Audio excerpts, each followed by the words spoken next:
Shiver me timbers, you scallywags. Skull and bones is pretty much what's left of the entire fanbase of Black Flag after waiting 10 years for a game late to the pirate trend.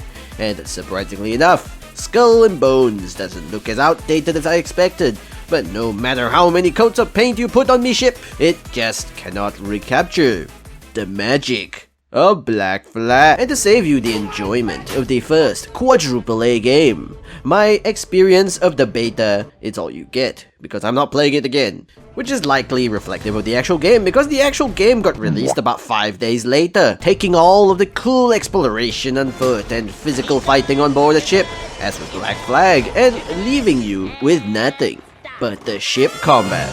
You what? I guess the idea was that they didn't want to detract from Pirate Boat Simulator, so they just have you do everything from your boat, and forget everything else that made being a pirate really cool. Like Black Flag, plundering a ship, watch as your crew plunders it automatically for you in 5 seconds with 0 resistance from your boat.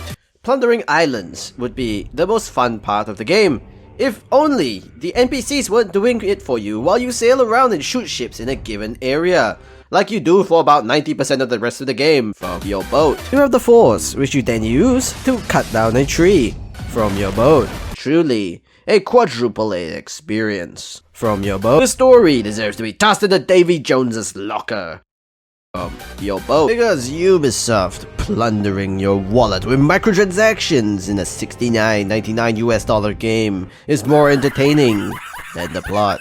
And not even the beginning of the game does it right, because your glorious ship gets sunk by a bunch of warships for attacking another ship. Instead of at least attempting to fight back, you get destroyed in a cutscene. 5 minutes in and you're already being denied one of the most pirate things to do, going down with your ship, guns blazing. Then proceed to transform before your new companion's eyes into the moistiest pirate ever known to mankind, and then do objectives on a tiny boat for 30 minutes. They call it the Thou. But I just went dope as I stared wistfully at a picture of the Jackdaw, wondering where my copy of Black Flag had disappeared off to. Once you've done enough stuff and gotten a new boat, which I called the Quadruple A, to match a game with as many A's as this ship, you meet John Skurlock, who probably has the most character of all the characters in this game. And all he does is get angry, shoot the guy in the face, and then tell you to go do another fetch quest that sends you sailing across the seas again. Shovel. There might be a day and night system and dynamic weather, but throughout my 3 hours of my enjoyment of this Quadruple A title, this patch of sea was constantly stormy no matter what time of day it is. As if a certain angry Greek man had tossed Poseidon off of a cliff, so the sea goes out of control for denying him the weed of Olympus. Deny me my duty! The joys of exploring the islands you land at are virtually non-existent, because they're all just separate hubs with similar stores, and you get some blueprints for exploring some of these islands, buying them from the merchant, which I most definitely did not want to do either, because it took too damn long to sail from point A to point B. Being the moistiest captain of the 7 seas, I couldn't even fully submerge myself in water to truly embody the moistiness. And believe me, about 2 hours in, I already dreaded being out at sea in this game. Fortunately, it's not all bad though, but the unfortunate part is, you saw it about 3 minutes ago. It was the first battle that you get into while being swarmed by enemy ships, which is probably the best part of the entire game within my 3 hours of playing, because it had me nostalgic for a bit, and even brought me a tear to me eye.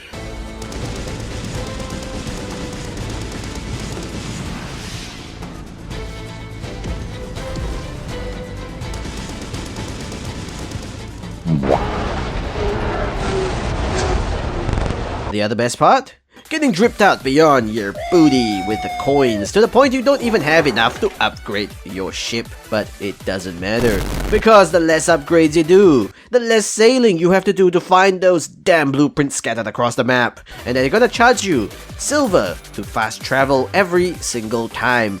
So you're gonna be flat broke and be forced to make another expedition to the next island, physically. And instead of going through the rest of the game because it's so damn boring, I shall regale you with a tale of me and my friend, who gave up on the main quest to adventure to an area where ships had been going missing, about 10 kilometers away. And yes, I'm not using feet, because you can't use feet when you have double piglet. Braving the powerful ships that attacked on sight, we set off on what would be a perilous journey to investigate the mysteries of the sunken ships, the cruel morale high, and the sea shanties echoing across the deck.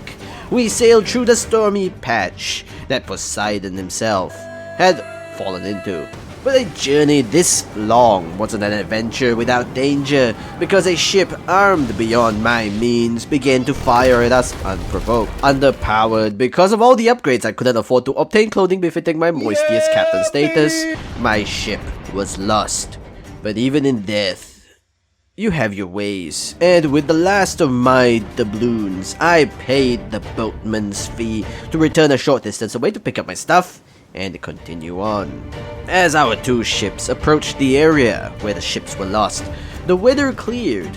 We braved the worst, we thought, as we soon sailed into the accursed waters.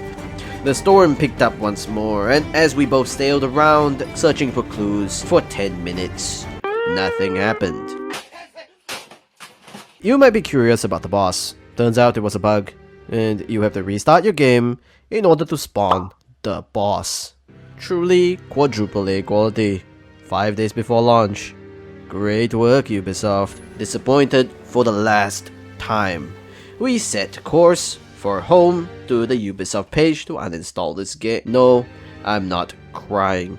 It's just the salt in the air. For someone who had created the moistiest captain for this quadruple A game, the only moisture I had was the tears shed at how boring it got. Ah, smell that salt. There might be someone who enjoys sailing around on open sea for 90% of the time, but that ain't me, my fellow landlubbers.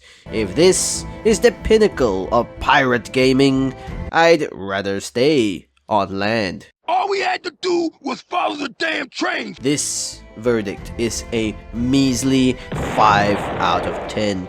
Functional beyond what I expected from a game 10 years in the making, but the gameplay is simply average beyond compare. You would probably have more fun playing that 10 or more year old game made by the same developers instead. Black Flag or Sea of Thieves. On a scale of A's, I'll probably give this 2 A's out of 4 from your boat. Let me know in the comments below about your experiences if you too have played this beta, played the 8-hour trial, or were enough of a scallywag to buy this game at full price. But you do you, I guess. And don't forget to subscribe for more landlubber content. And as always, stay safe, stay humble, and I seriously hope I haven't offended any of the pirates out there. Like this game. This is the Ananite, and we'll see you next time.